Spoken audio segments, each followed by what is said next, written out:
आज के इस वीडियो में हम लोग प्रकाश और प्रकाश से होने वाली सभी घटनाओं का अध्ययन करेंगे। तो वीडियो को अंत तक जरूर देखिएगा। सबसे पहले हम बात कर लेते हैं प्रकाश। तो प्रकाश एक ऊर्जा का रूप होता है, यानी प्रकाश एक प्रकार की ऊर्जा होती है जिसकी मदद से हम किसी वस्तु को देख पाते हैं। और प्रकाश एक प्रकार की विद्युत चुंबकीय तरंग के रूप में होती है, तो ये चीज ध्यान रखिएगा। अब हम बात कर लें प्रकाश का वेग। तो प्रकाश का वेग बहुत ज्यादा होता है कहाँ पर? निर्वात में। यानी निर्वात जहां पर कुछ ना हो उसको हम निर्वात कहते हैं। और निर्वात में प्रकाश की चाल सबसे ज्यादा होती है और वो होती है 3 × 10⁸ मीटर प्रति सेकेंड। तो ये चीज ध्यान रखिएगा। और एक और प्रकाश के बारे में अगर एक और बात जान लें तो प्रकाश की जो प्रकृति होती है वो द्वैत होती है। द्वैत का मतलब ये दो प्रकार का होता है, एक कण के रूप में और एक तरंग के रूप में। और इसीलिए हम आधुनिक क्वांट के सिद्धांत के अनुसार प्रकाश को द्वैत प्रकृति के रूप में जानते हैं, एक कण और एक तरंग के रूप में। अब हम आगे बात कर ले, प्रकाश के संदर्भ में कुछ छोटे छोटे फॉर्मूले होते हैं और कुछ छोटी छोटी परिभाषाएं होती हैं। तो पहले हम परिभाषा पे बात कर लें। तो प्रकाश के संदर्भ में हमें सबसे पहले ये पता होना चाहिए किरण यानी रे क्या होता है। तो प्रकाश के सरल रेखी गमन पथ को हम किरण कहते हैं। यानी अगर मान लीजिए कोई प्रकाश यहाँ से यहाँ चल रहा है तो उसके पथ को ही हम क्या कहते हैं, उसके रास्ते को ही हम क्या कहते हैं? किरण कहते हैं। ठीक है, इसको हम तीर से दिखा देते हैं कि प्रकाश यहाँ से, जैसे हम तीर डिनोट करते हैं तो ये तीर का ये जो वाला भाग होता है ये दिखाता है कि प्रकाश किधर जा रहा है। ठीक है, फिर हम आगे बात कर ले प्रकाश पुंज, जिसको हम लोग बीम कहते हैं। इसका मतलब क्या होता है? किरणों के समूह को हम प्रकाश पुंज कहते हैं। ये 3 प्रकार के होते हैं, यानी जहां से प्रकाश निकल रहा है तो वहां से प्रकाश अधिक मात्रा में निकलता है। तो जितनी भी प्रकाश निकलती हैं तो उन प्रकाश को संयुक्त रूप में हम लोग क्या कहते हैं? बीम कहते हैं, यानी प्रकाश पुंज कहते हैं। और प्रकाश के मार्ग को दिखाने के लिए हम लोग किरण का यूज करते हैं। ठीक है, ये चीज ध्यान रखिएगा। अब प्रकाश पुंज की बात कर ले तो एक समानांतर प्रकाश पुंज होती है, अभिसारी होता है और अपसारी होता है। समानांतर यानी जब प्रकाश की किरणें एक दूसरे के पैरेलल हो तो उनको हम समानांतर प्रकाश पुंज कहते हैं। जैसे कि सूर्य का प्रकाश, यानी जब सूर्य पृथ्वी पर आता है, सूर्य का प्रकाश जब पृथ्वी पे आता है तो उस समय प्रकाश की जो किरणें होती हैं एक दूसरे की क्या होती हैं? समानांतर। यानी यहाँ पर एक चीज ध्यान रखिएगा, मैं थोड़ा सा इसको एक्सप्लेन कर देता हूँ। जब भी प्रकाश को लंबी दूरी तय करनी होती है तो उनकी जो किरणें होती हैं एक दूसरे की क्या होती हैं? समानांतर। और सूर्य का प्रकाश पृथ्वी पर आने के लिए उसे बहुत लंबी दूरी तय करना पड़ता है, इसीलिए उनकी किरणें क्या होती हैं? एक दूसरे के समानांतर। यानी जब प्रकाश को अधिक दूरी तय करना होता है तो उनकी किरणें कैसी होती हैं? समानांतर होती हैं। ठीक है, फिर हम आगे बात कर लें अभिसारी प्रकृति का मतलब क्या होता है। जब किरणें एक बिंदु पर मिलती हो, यानी मान लीजिए यहाँ पे देखिए, यहाँ से प्रकाश समानांतर आ रही है और आने के बाद यहाँ पर एक बिंदु पर जब मिले तो इसी को हम क्या कहते हैं? अभिसारी प्रकृति। ये देखिए, ये जो है यहाँ पर थोड़ा सा मैं इरेज करके इसमें इस फिगर में इसको एक्सप्लेन कर देता हूँ। यहाँ पे देखिए, इस फिगर में आप देखेंगे तो यहाँ पर आपको दिखागा कि ये जो है किरणें, ये क्या है? समानांतर किरणें। अब समानांतर किरणें एक बिंदु पर आकर के मिल रही हैं, तो जहां पर ये मिलने की प्रकृति है इसी को हम कहते हैं अभिसारी किरणें। और मान लीजिए एक जगह से मिल करके फिर वो फैलने लगे तो इसको हम लोग क्या कहते हैं? जब किरणें एक बिंदु से फैलती हैं तो उसको अपसारी किरणें कहते हैं। यानी किरण जो पुंज होती है समानांतर होती है, अभिसारी होता है और अपसारी होती है। तो इसको ध्यान रखिएगा। फिर हम आगे बात कर ले पदार्थ के प्रकार के बारे में। ठीक है, अब यहाँ पर देखिए माध्यम क्या होता है और वस्तु क्या होता है। सबसे पहले हम बात कर लें तो माध्यम तीन तरह से हो सकता है, पारदर्शी, पारभासी और अपारदर्शी। अब देखिए पारदर्शी का मतलब क्या होता है?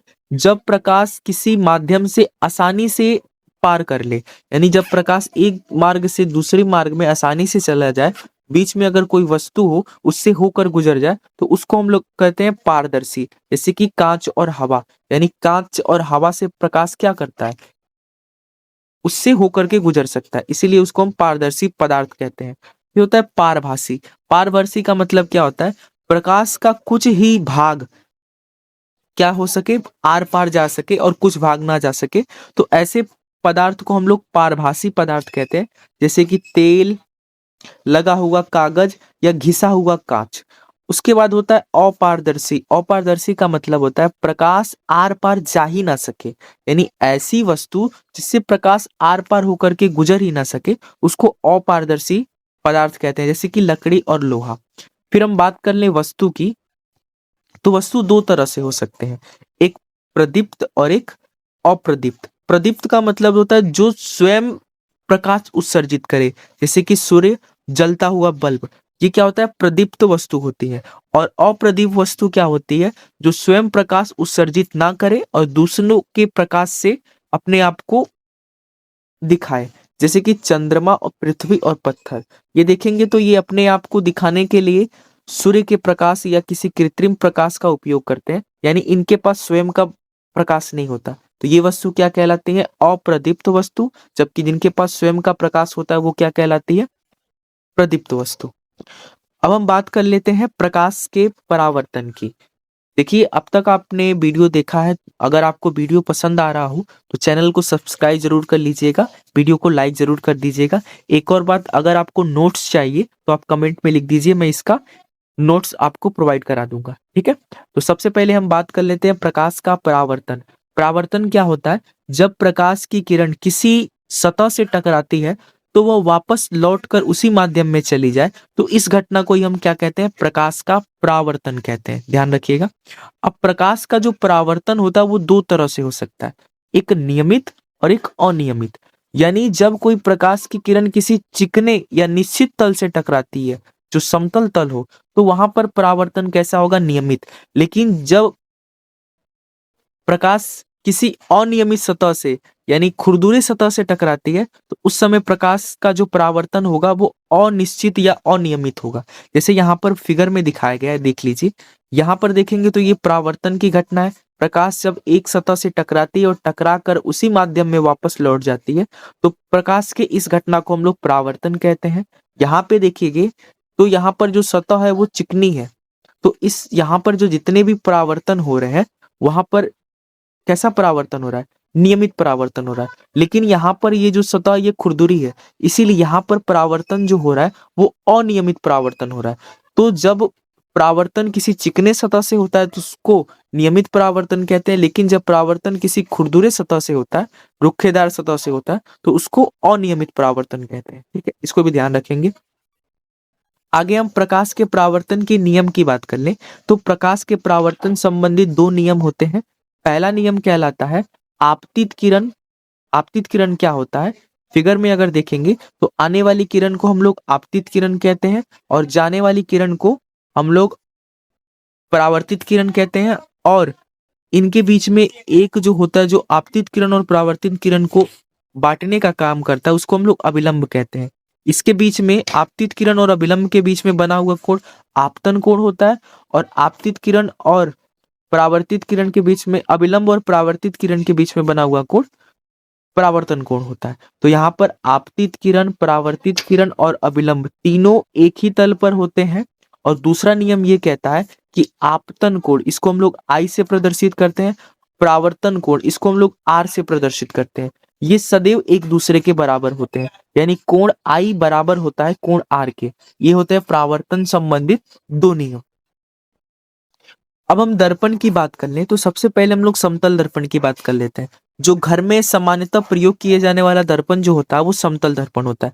इसकी विशेषता क्या होती है, इसमें जो प्रतिबिंब बनता है इसकी विशेषता क्या होती है, उस पर बात कर लेते हैं। तो यहाँ पे जो प्रतिबिंब बनता है वो आभासी होता है और सीधा होता है। एक चीज ध्यान रखिएगा, जब कभी भी किसी भी वस्तु का प्रतिबिंब आभासी बनेगा तो वो हमेशा कैसा बनेगा, सीधा बनेगा, या सीधा बनेगा तो वो कैसा होगा, आभासी होगा। और आकार क्या होता है, वस्तु के बराबर होता है। और एक और चीज ध्यान रखेंगे, प्रतिबिंब दर्पण के पीछे उतनी ही दूरी पे बनता है जितनी दूरी पर वस्तु को आगे रखा जाए, ठीक है। और प्रतिबिंब क्या होता है, पार्श्व उत्क्रमण होता है, यानी बाएं भाग उसमें दायां दिखाई देता है और दायां भाग उसमें बायां दिखाई देता है। पूरा प्रतिबिंब देखने के लिए हमें लगभग दर्पण से कितना होना चाहिए, एक सेकेंड, इसको मैं थोड़ा सा अभी एक्सप्लेन करता हूँ, पहले इन सबको एक्सप्लेन कर लेता हूँ। देखिए यहाँ पर आपको यहाँ पर एक फिगर दिखाया गया है। इस फिगर में अगर आप गौर करेंगे तो ये प्लेन मिरर है, समतल दर्पण है। तो समतल दर्पण में यहां से देखेंगे तो ये ऑब्जेक्ट है और ये इसका इमेज बना है। तो जितना आकार का ऑब्जेक्ट है उतने ही आकार का क्या है, इसका इमेज भी है। ये चीज ध्यान रखिएगा। और जितने दूरी पे ये दर्पण से है उतनी ही दूरी पर ये भी दर्पण से है। ठीक है। और यहाँ पर एक और चीज ध्यान रखेंगे, इसका हाइट और इसका हाइट दोनों का हाइट सेम होता है। अब हम इस पे बात कर लेते हैं। ये जो नीचे लिखा हुआ है, यदि किसी प्रतिबिंब को समतल दर्पण में देखना है तो दर्पण की ऊंचाई कितनी होनी चाहिए, तो वह क्या होनी चाहिए, वस्तु की आधी होनी चाहिए। क्या होनी चाहिए, वस्तु की आधी। इसका मतलब क्या है, इसका मतलब ये है, जैसे मान लीजिए कि कोई व्यक्ति 120 सेंटीमीटर का है और उसे ऊपर से लेके नीचे तक अपना जो है इमेज देखना है समतल दर्पण में, तो समतल दर्पण की अधिकतम ऊंचाई कितनी होनी चाहिए, तो इसी का आधा। इसी का आधा मतलब इसको आधा करेंगे तो कितना हो जाएगा, 100, आधा करेंगे 120 का आधा तो कितना हो जाएगा, 60 सेंटीमीटर। 120 का आधा 60 सेंटीमीटर, यानी इतने ऊंचाई की वस्तु को देखने के लिए कम से कम 60 सेंटीमीटर ऊंचाई का हमें क्या करना पड़ेगा, समतल दर्पण प्रयोग करना पड़ेगा। ठीक है, ये चीज ध्यान रखिएगा। फिर हम आगे बात कर ले गोली दर्पण की। तो गोली दर्पण दो प्रकार का होता है, एक अवतल दर्पण और एक उत्तल दर्पण। ये दोनों के दोनों दर्पण गोले से काटे जाते हैं। जैसे मान लीजिए ये है यहाँ पर दो कर्व के जैसे कांच का खोखला गोला, उसको काट करके बनाया गया है। एक में हम क्या कर देंगे, उभरे हुए भाग पर पालिश कर देंगे और एक में हम लोग क्या कर देंगे, दबे हुए भाग पर पालिश कर देंगे। तो यहां से इन दोनों से दो प्रकार के दर्पण बनेंगे। देखिए, परावर्तक सतह धसी हुई होती है और इसे अभिसारी दर्पण भी कहते हैं। अभिसारी का मतलब क्या होता है, पीछे हमने समझा है। और इसकी फोकस क्या होती है, वास्तविक होती है। अब यहाँ पर देखेंगे तो ये जो होता है ना, इसको ऐसे भी परिभाषित कर सकते हैं, यानी जिस दर्पण के, गोली दर्पण के उभरे हुए भाग पर पालिश कर दिया जाए और दबा हुआ भाग परावर्तक तल हो, उसको हम लोग अवतल दर्पण कहते हैं। और जिस दर्पण के दबे हुए भाग पर पालिश कर दिया जाए, उभरा हुआ तल परावर्तक तल हो, उसको उत्तल दर्पण कहते हैं।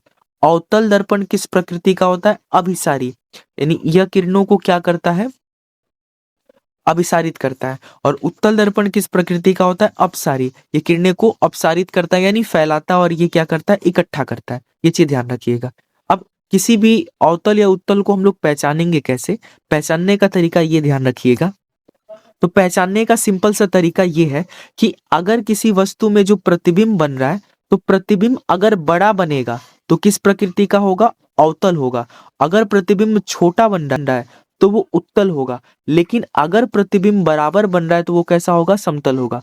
यानी समतल दर्पण, उत्तल दर्पण, अवतल दर्पण को पहचानने का तरीका ये है कि अगर प्रतिबिंब बड़ा बन रहा है तो अवतल, प्रतिबिंब छोटा बन रहा है तो उत्तल, अगर प्रतिबिंब वस्तु के बराबर बन रहा है तो समतल दर्पण। ये चीज ध्यान रखिएगा। अब हम आगे बढ़ जाते हैं। अब हम बात कर लेते हैं अवतल दर्पण में जो प्रतिबिंब बनता है उसके अलग अलग कंडीशन होते हैं। अगर हम वस्तु को अनंत पे रखेंगे तो प्रतिबिंब की स्थिति कहाँ होगी, फोकस पे बनेगी, और उसकी प्रकृति क्या होगी, वास्तविक उल्टा, और आकार कितना होगा, छोटा होगा। अगर हम वस्तु को वक्रता केंद्र पे रखेंगे तो उसका प्रतिबिंब केंद्र पे ही बनेगा, वक्रता केंद्र पे ही बनेगा।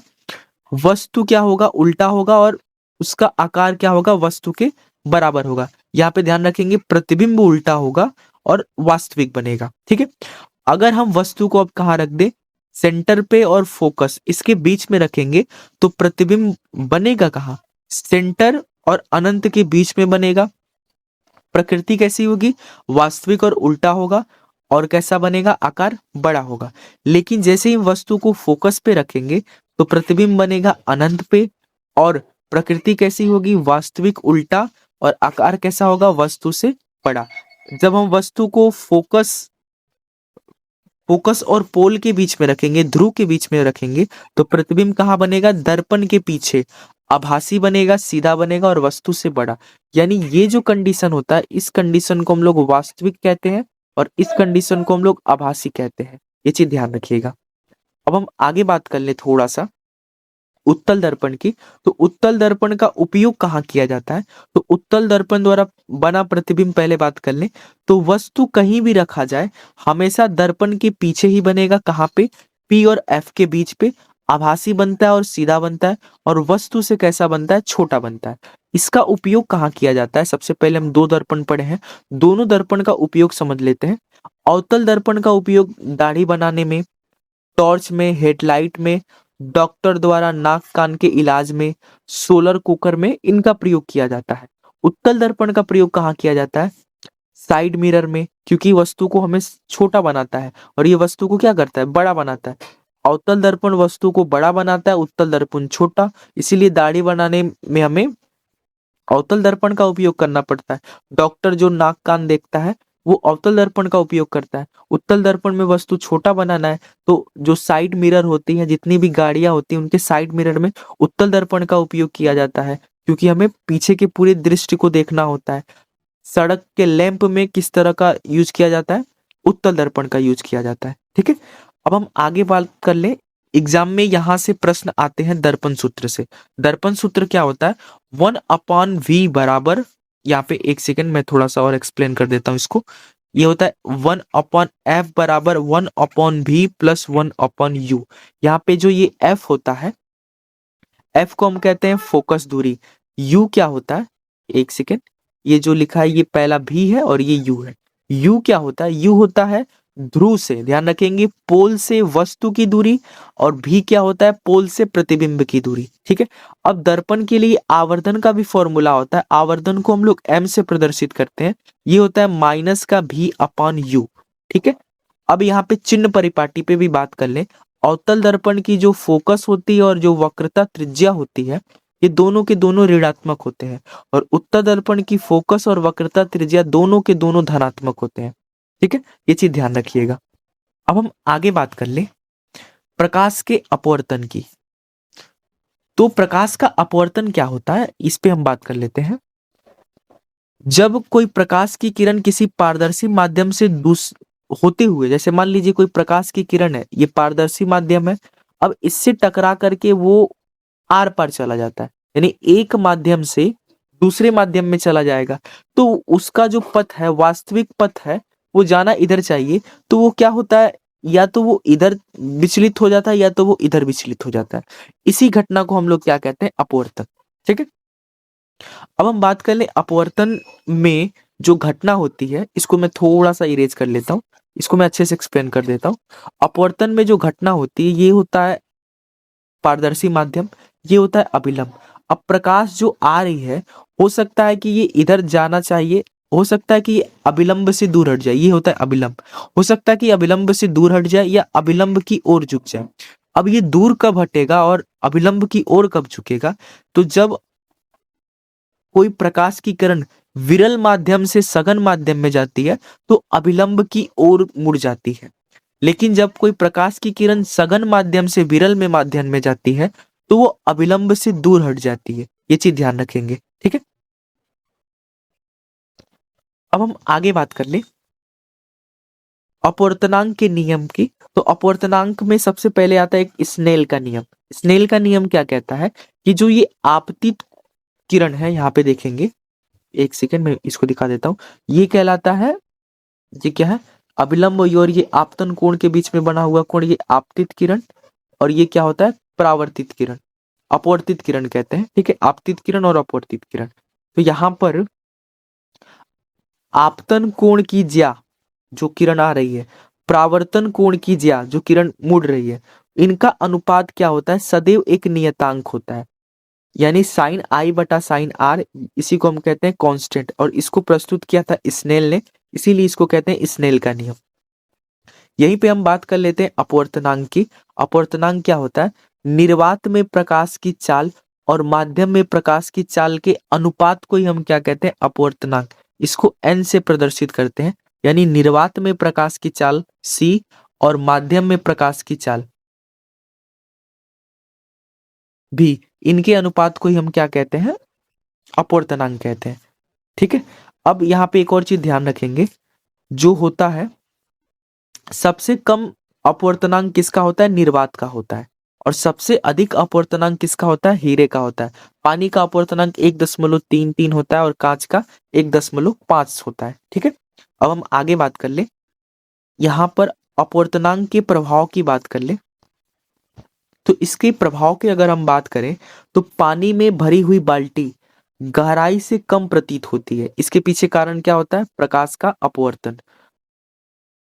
और हम बात कर लें, पानी में रखी हुई छड़ मुड़ी हुई प्रतीत होती है। इसके पीछे भी कारण क्या होता है? प्रकाश का अपवर्तन। पानी में रखा हुआ सिक्का उठा हुआ दिखाई देता है। इसके पीछे भी कारण होता है अपवर्तन। तारों का टिमटिमाना वायुमंडलीय अपवर्तन कहलाता है। सूर्य उदय और सूर्यास्त के समय सूर्य, ठीक है, सूर्य तब भी दिखाई देता है। इसका मतलब क्या है? इसको थोड़ा सा मैं एक्सप्लेन कर देता हूँ। सूर्य उदय और सूर्यास्त जब होता है, सूर्योदय से पहले ही सूर्य दिखाई देता है और सूर्यास्त के बाद भी सूर्य दिखाई देता है। इसके पीछे भी कारण क्या होता है? वायुमंडलीय अपवर्तन यानी अपवर्तन का कारण होता है। ठीक है, तो एक और चीज हम लोग बात कर लेते हैं इसमें, पूर्ण आंतरिक परावर्तन क्या होता है? जब प्रकाश सघन माध्यम से विरल माध्यम में जाता है और आपतन कोण क्रांतीय कोण से अधिक हो जाता है तो प्रकाश वापस उसी माध्यम में लौट जाता है। इसी घटना को हम लोग क्या कहते हैं? पूर्ण आंतरिक परावर्तन। अब यहाँ पर परावर्तन, पूर्ण आंतरिक परावर्तन कब होती है? जब प्रकाश की किरण कहां से? विरल माध्यम से, सॉरी, सघन माध्यम से कहा जाए? विरल माध्यम में। तो जब सघन से विरल माध्यम में जाती है तो अभिलंब से क्या होती है? दूर हटती है। तो दूर हटते हटते ये क्रांति कोण पे चली जाए। क्रांति कोण का मतलब आपतित किरण और परावर्तित किरण, इनके बीच में 90 डिग्री का कोण बने, इसी को हम कहते हैं क्रांति कोण। अब क्रांति कोण से भी ज्यादा हो जाएगा तो प्रकाश उसी माध्यम में वापस लौट जाएगी। इसी घटना को हम कहते हैं पूर्ण आंतरिक परावर्तन। शर्तें क्या होती है इसके लिए? प्रकाश सघन माध्यम से विरल माध्यम में जानी चाहिए, आपतन कोण ज्यादा होना चाहिए, किससे? क्रांति कोण, यानी 90 डिग्री से ज्यादा होना चाहिए। ठीक है, अब यहाँ पर हम बस इस वीडियो को यहीं तक रहने देते हैं। बाकी जो टॉपिक्स बचे हैं इसमें उसको हम लोग नेक्स्ट वीडियो में देखेंगे। अगर आपको यहाँ तक वीडियो पसंद आया हो, अच्छा लगा हो, कुछ समझ में आया हो और इसका नोट्स चाहिए तो चैनल को सब्सक्राइब जरूर कीजिएगा, कमेंट्स जरूर कीजिएगा। मिलते हैं हम लोग अगले वीडियो में।